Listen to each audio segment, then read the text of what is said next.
नमस्ते दोस्तों। आपका स्वागत है बुक बीम में, जहां हम हर किताब की कहानियों और महान विचारकों के राज आपके लिए आसान और मजेदार तरीके से लाते हैं।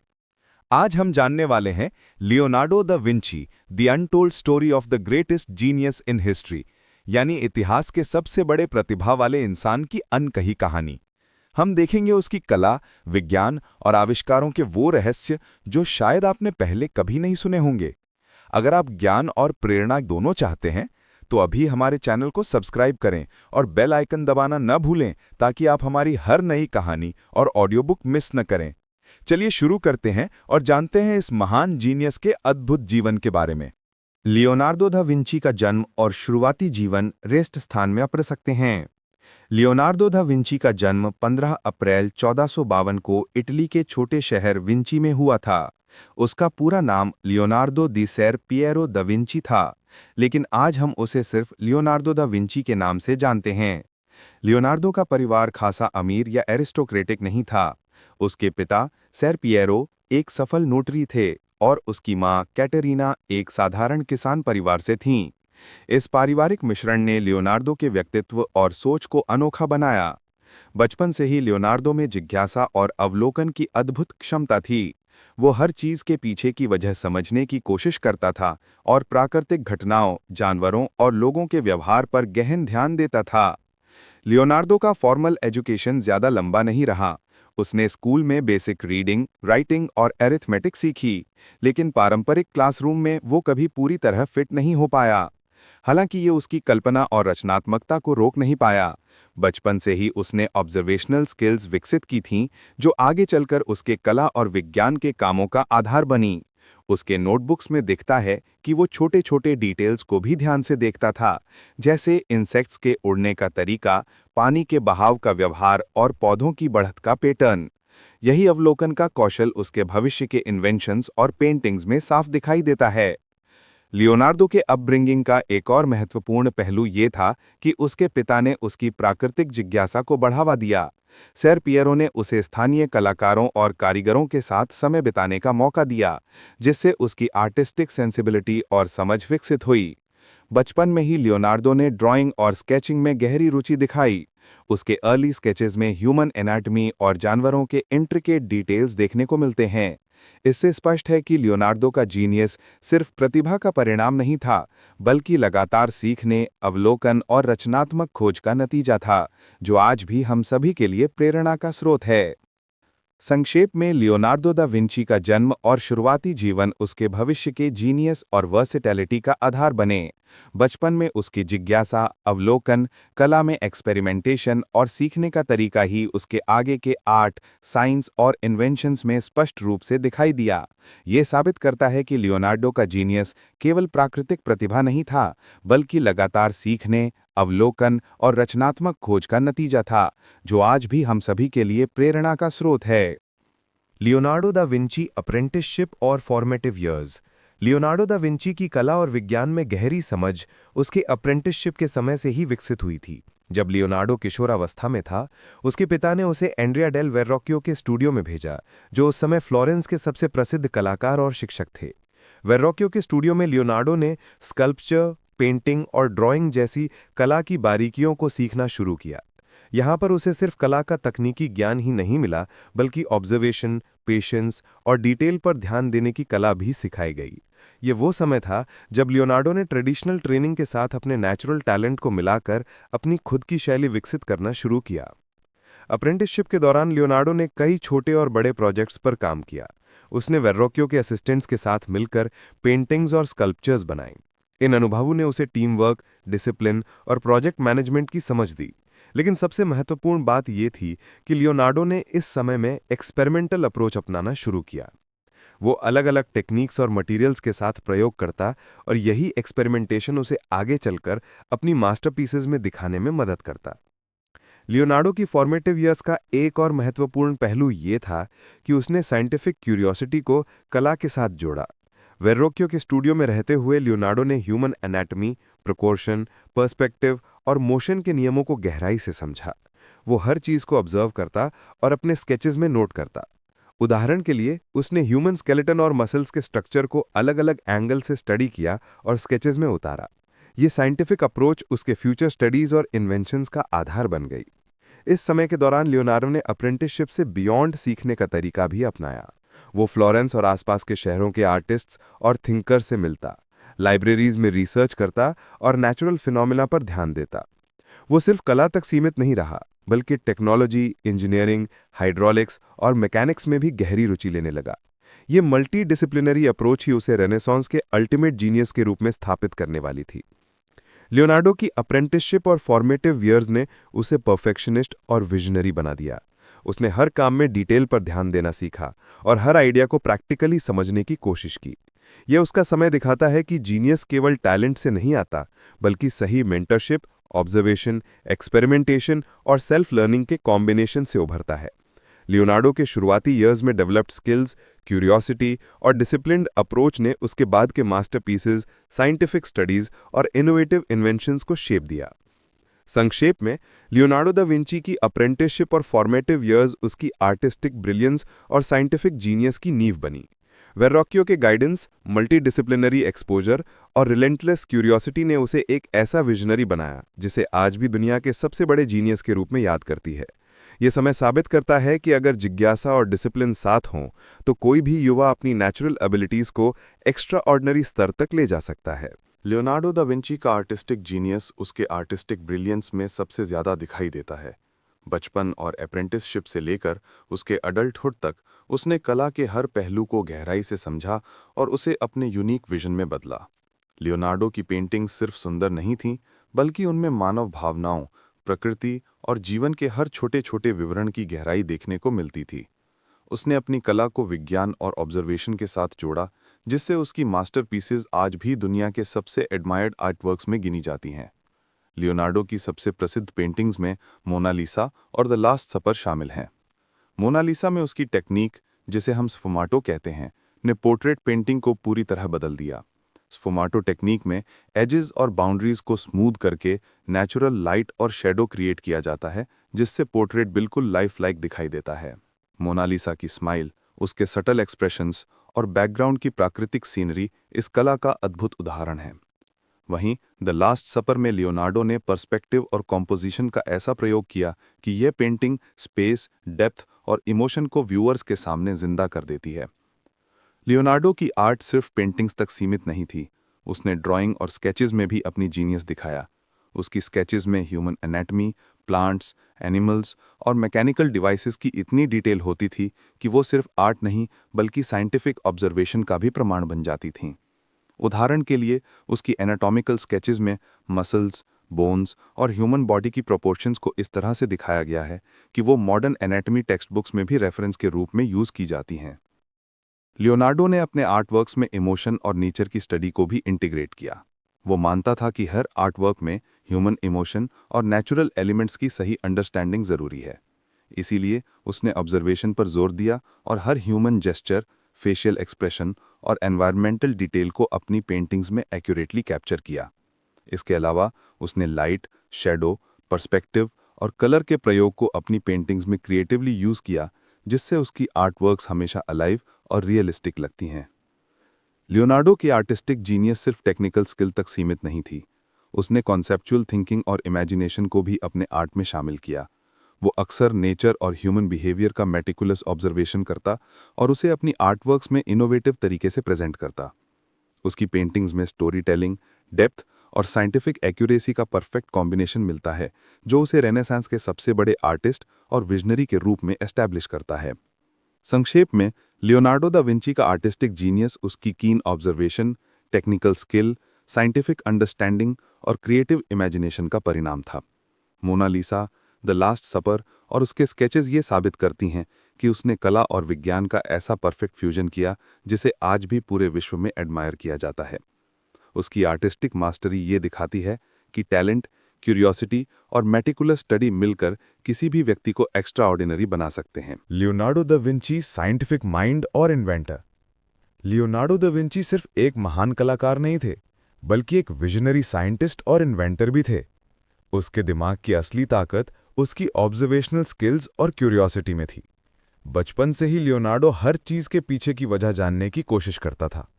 उसने ना सिर्फ नेचर को देखा बल्कि उसे समझने की कोशिश की। यही माइंडसेट उसे एक एक्स्ट्राऑर्डिनरी इन्वेंटर और साइंटिस्ट बनाता है। लियोनार्डो के लिए आर्ट और साइंस हमेशा जुड़े हुए थे।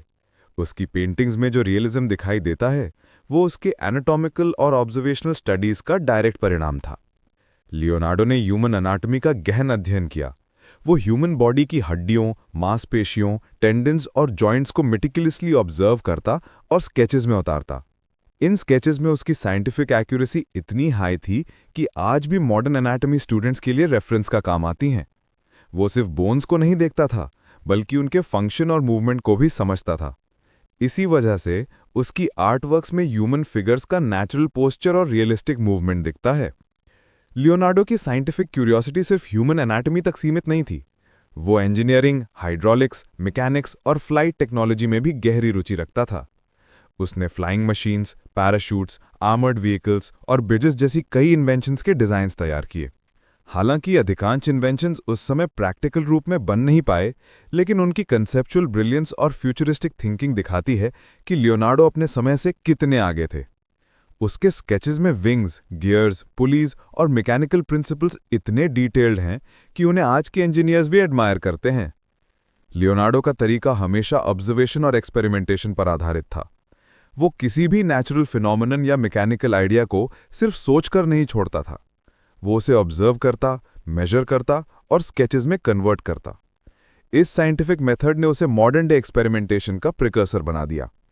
चाहे पानी के फ्लो का स्टडी हो या बर्ड्स के फ्लाइट मैकेनिज्म का ऑब्जर्वेशन, लियोनार्डो हर चीज को साइंटिफिकली एनालाइज करता और उसके प्रिंसिपल्स को समझने की कोशिश करता।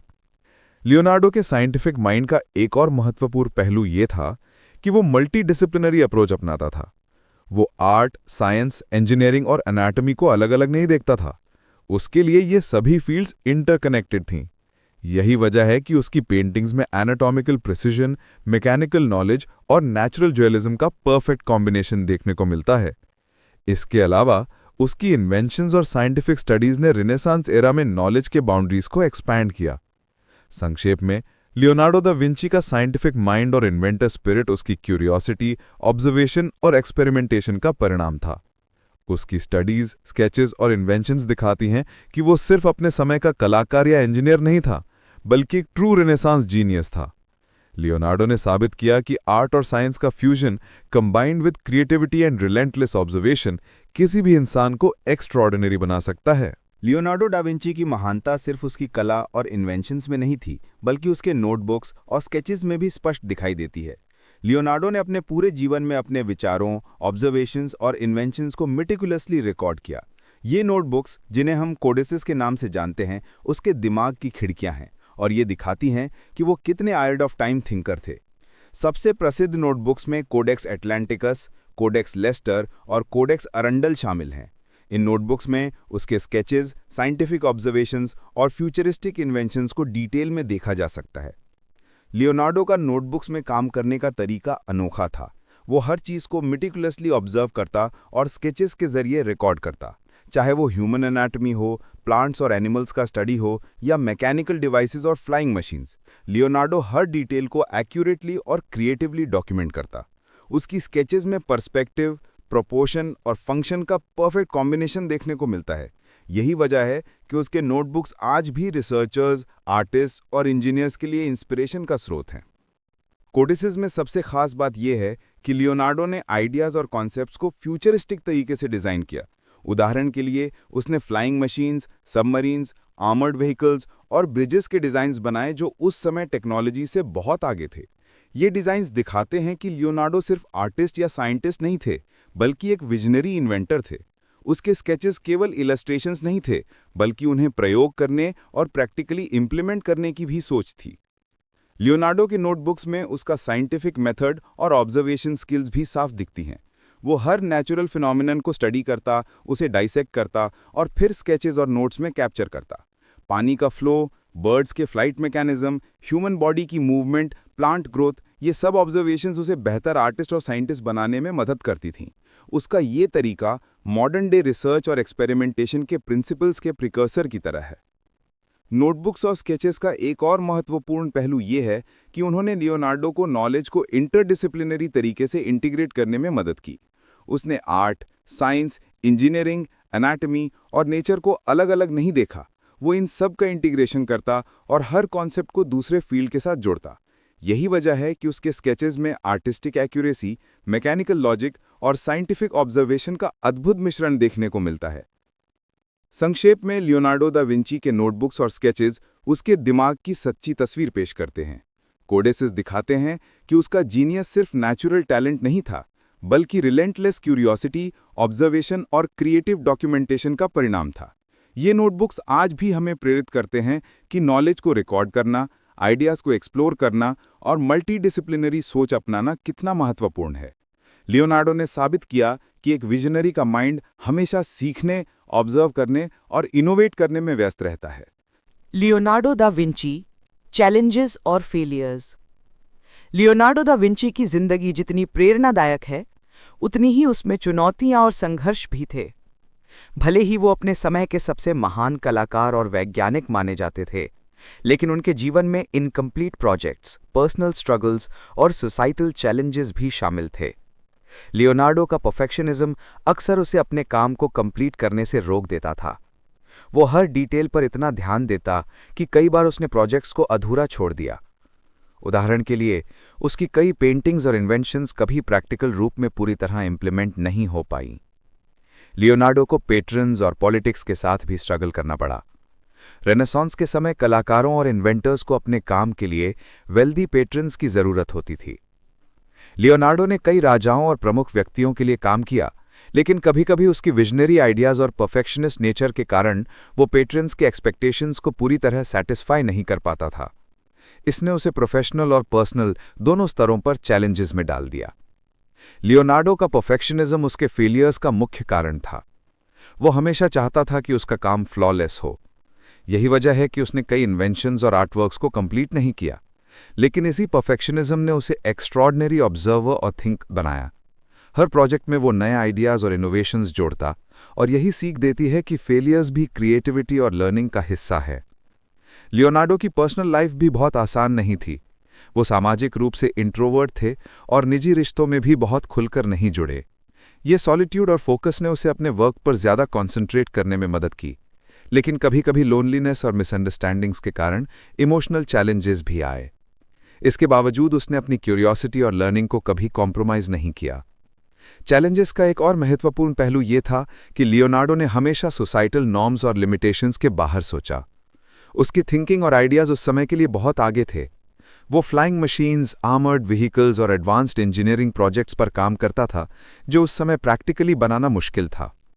इसने उसे अपने समय के लोगों से अलग और कभी-कभी मिसअंडरस्टूड बना दिया। लेकिन यही विजनरी थिंकिंग आज उसे वर्ल्ड्स ग्रेटेस्ट जीनियस बनाती है। संक्षेप में, लियोनार्डो दा विंची के जीवन में चैलेंजेस और फेलियर्स उसकी ग्रेटनेस का हिस्सा थे। Incomplete projects, perfectionism, societal struggles और पर्सनल चैलेंजेस ने उसे एक बेहतर थिंकर और ऑब्जर्वर बनाया। उसने दिखाया कि फेलियर्स केवल सेटबैक्स नहीं, बल्कि लर्निंग और क्रिएटिविटी के स्टेपिंग स्टोन्स हैं। लियोनार्डो का जीवन ये सिखाता है कि चैलेंजेस का सामना करना, गलतियों से सीखना और हमेशा क्यूरियोसिटी बनाए रखना ही किसी व्यक्ति को एक्स्ट्राऑर्डिनरी बना सकता है। लियोनार्डो दा विंची का जीवन और कार्य आज भी पूरी दुनिया के लिए प्रेरणा का स्रोत है। उसका लेगेसी केवल उसकी पेंटिंग्स और इन्वेंशंस तक सीमित नहीं है, बल्कि उसकी सोच, क्यूरियोसिटी और मल्टीडिसिप्लिनरी अप्रोच ने रेनेसांस और मॉडर्न टाइम्स दोनों में गहरा प्रभाव डाला है। लियोनार्डो ने दिखाया कि आर्ट और साइंस को अलग अलग नहीं देखना चाहिए, बल्कि दोनों का इंटीग्रेशन क्रिएटिविटी और इनोवेशन का मार्ग खोलता है। उसकी थिंकिंग ने कला, विज्ञान, इंजीनियरिंग और एजुकेशन के क्षेत्र में कई पीढ़ियों को प्रभावित किया। लियोनार्डो की पेंटिंग्स जैसे मोना लिसा और द लास्ट सपर आज भी ग्लोबल आर्ट वर्ल्ड में स्टैंडर्ड के रूप में मानी जाती हैं। इन आर्टवर्क्स ने न केवल आर्टिस्टिक टेक्निक्स जैसे स्फुमाटो, क्यारोस्कोरो और पर्सपेक्टिव को पॉपुलर बनाया, बल्कि इमोशन और रियलिज्म को भी रीडिफाइन किया। उसकी कला ने कलाकारों को इंस्पायर किया कि वे सिर्फ फॉर्म्स और कलर्स तक सीमित ना रहें, बल्कि ह्यूमन इमोशन और नेचुरल ऑब्जर्वेशन को अपने काम में शामिल करें। साइंटिफिक और इंजीनियरिंग के क्षेत्र में भी लियोनार्डो का इन्फ्लुएंस कम नहीं था। उसके नोटबुक्स और स्केचेस जैसे कोडेक्स एटलांटिकस और कोडेक्स लेस्टर मॉडर्न साइंटिस्ट्स और इंजीनियर्स के लिए रेफरेंसेस बन गए। लियोनार्डो ने दिखाया कि ऑब्जर्वेशन, डॉक्यूमेंटेशन और एक्सपेरिमेंटेशन के माध्यम से नॉलेज को आगे बढ़ाया जा सकता है। उसके इन्वेंशंस और आइडियाज़ चाहे प्रैक्टिकल रूप में इम्प्लीमेंट हों या नहीं, आज भी इनोवेशन और फ्यूचरिस्टिक थिंकिंग का स्टैंडर्ड है।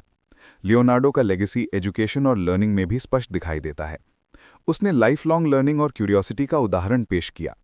उसने दिखाया कि ज्ञान का कोई अंत नहीं होता और हर ऑब्जर्वेशन, चाहे छोटी लगे, सीखने और डिस्कवरी के लिए उपयोगी हो सकती है।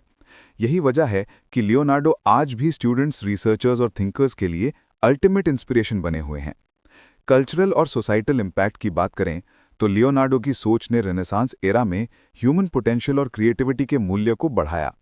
उसने दिखाया कि अगर क्यूरियोसिटी, ऑब्जर्वेशन और इमेजिनेशन को साथ मिलाया जाए तो कोई भी व्यक्ति एक्स्ट्राऑर्डिनरी बन सकता है। उसका विजनरी अप्रोच आज भी क्रिएटिव्स, इनोवेटर्स और प्रॉब्लम सॉल्वर्स के लिए मार्गदर्शक है। संक्षेप में, लियोनार्डो दा विंची का लेगेसी और इन्फ्लुएंस उसके आर्टवर्क्स, साइंटिफिक स्टडीज, इन्वेंशंस और विजनरी थिंकिंग से कहीं अधिक है। उसने दिखाया कि क्यूरियोसिटी, ऑब्जर्वेशन, कंटिन्यूअस लर्निंग और मल्टीडिसिप्लिनरी अप्रोच किसी भी इंसान को टाइमलेस ग्रेटनेस तक ले जा सकती है। लियोनार्डो का जीवन और कार्य आज भी इंस्पायर करता है कि ज्ञान और क्रिएटिविटी के लिमिटलेस पोटेंशियल को एक्सप्लोर किया जा सकता है। लियोनार्डो डा विंची की कहानी केवल एक महान कलाकार या वैज्ञानिक की नहीं है, बल्कि ये एक ऐसे इंसान की है जिसने क्यूरियोसिटी, ऑब्जर्वेशन और क्रिएटिविटी को अपने जीवन का आधार बनाया। इतिहास में अक्सर हमें लियोनार्डो की पेंटिंग्स और इन्वेंशंस के बारे में पता चलता है, लेकिन उसकी असली ग्रेटनेस उसकी जिज्ञासा और मल्टीडिसिप्लिनरी सोच में छुपी है। लियोनार्डो ने आर्ट, साइंस और इंजीनियरिंग को अलग अलग नहीं देखा, बल्कि इन सब को जोड़कर ऐसी इनोवेशंस और आर्टवर्क्स बनाए जो उसके समय से कई कदम आगे थे। यही उसका अनटोल्ड स्टोरी का सबसे बड़ा हिस्सा है। लियोनार्डो का जीवन दिखाता है कि जीनियस केवल नेचुरल टैलेंट से नहीं आता, बल्कि रिलेंटलेस क्यूरियोसिटी, एक्सपेरिमेंटेशन और कंटिन्यूअस लर्निंग से भी आता है। उसने बचपन से ही ऑब्जर्वेशन की आदत डाली, हर फिनोमिनन को स्टडी किया और अपने नोटबुक्स में मेटिकुलसली डॉक्यूमेंट किया। ये हैबिट उसे एक्स्ट्राऑर्डिनरी थिंकर और विजनरी बनाती है। उसका अनटोल्ड स्टोरी यही सिखाता है कि किसी भी फील्ड में एक्सीलेंस पाने के लिए केवल टैलेंट पर्याप्त नहीं होता, बल्कि परसिस्टेंट क्यूरियोसिटी और मेहनत भी जरूरी है। लियोनार्डो की अनटोल्ड स्टोरी में उसकी फेलियर्स और चैलेंजेस भी शामिल हैं। कई प्रोजेक्ट्स इनकम्प्लीट रहे, कई इन्वेंशंस प्रैक्टिकल रूप में इम्प्लीमेंट नहीं हो पाए और परफेक्शनिज्म की वजह से वो खुद को अक्सर प्रेशर में पाता रहा। लेकिन यही स्ट्रगल्स उसे और मजबूत बनाते थे। उन्होंने ये साबित किया कि फेलियर्स भी लर्निंग और ग्रोथ का हिस्सा हैं। अनटोल्ड स्टोरी ये भी बताती है कि जीनियस होने का मतलब सिर्फ सक्सेस नहीं, बल्कि हर चैलेंज और सेटबैक से सीखना भी होता है। लियोनार्डो का अनटोल्ड स्टोरी ये भी बताता है कि विजनरी थिंकिंग और इमेजिनेशन को सीमाओं में नहीं बांधा जा सकता। उसने फ्यूचरिस्टिक इन्वेंशंस और आर्ट कॉन्सेप्ट्स के जरिए ये दिखाया कि अगर सोच और क्रिएटिविटी को कंबाइन किया जाए तो इंसान अपने समय से कई कदम आगे जा सकता है। उसकी नोटबुक्स और स्केचेस आज भी इस बात का प्रमाण है कि क्रिएटिविटी और नॉलेज का कोई अंत नहीं होता। संक्षेप में, लियोनार्डो डा विंची की अनटोल्ड स्टोरी सिर्फ उसकी फेम और मास्टरपीसेस के बारे में नहीं है, बल्कि उसके माइंडसेट, क्यूरियोसिटी, परसेवरेंस और इनोवेटिव थिंकिंग के बारे में है। ये कहानी हमें सिखाती है कि अगर हम अपने ऑब्जर्वेशंस, इमेजिनेशन और कंटिन्यूअस लर्निंग को फॉलो करें तो हम भी एक्स्ट्राऑर्डिनरी परिणाम हासिल कर सकते हैं। लियोनार्डो का जीवन और उसकी अनटोल्ड स्टोरी आज भी इंस्पायर करती है कि क्यूरियोसिटी, क्रिएटिविटी और रिलेंटलेस परस्यूट ऑफ नॉलेज किसी भी इंसान को टाइमलेस ग्रेटनेस तक ले जा सकती है। दोस्तों, उम्मीद है आपको लियोनार्डो डा विंची की ये अनकही कहानी पसंद आई होगी। हमने जाना कि कैसे उसकी क्यूरियोसिटी, ऑब्जर्वेशन और क्रिएटिविटी ने उसे इतिहास के सबसे बड़े जीनियस में से एक बनाया। अगर आपको ये वीडियो पसंद आया तो हमारे चैनल बुक बीम को सब्सक्राइब जरूर करें और बेल आइकन दबाना ना भूलें, ताकि आप हमारी हर नई किताब की कहानी और ऑडियो बुक मिस न करें। आप कमेंट में बताइए कि आप कौन सी किताब की अनकही कहानी सुनना चाहते हैं और लाइक करके हमें बताइए कि आपको लियोनार्डो की जिंदगी से कौन सा हिस्सा सबसे ज्यादा प्रेरणादायक लगा। धन्यवाद दोस्तों, बुक बीम के साथ जुड़े रहिए क्योंकि हर किताब में छुपा है एक नया ज्ञान और नई कहानी।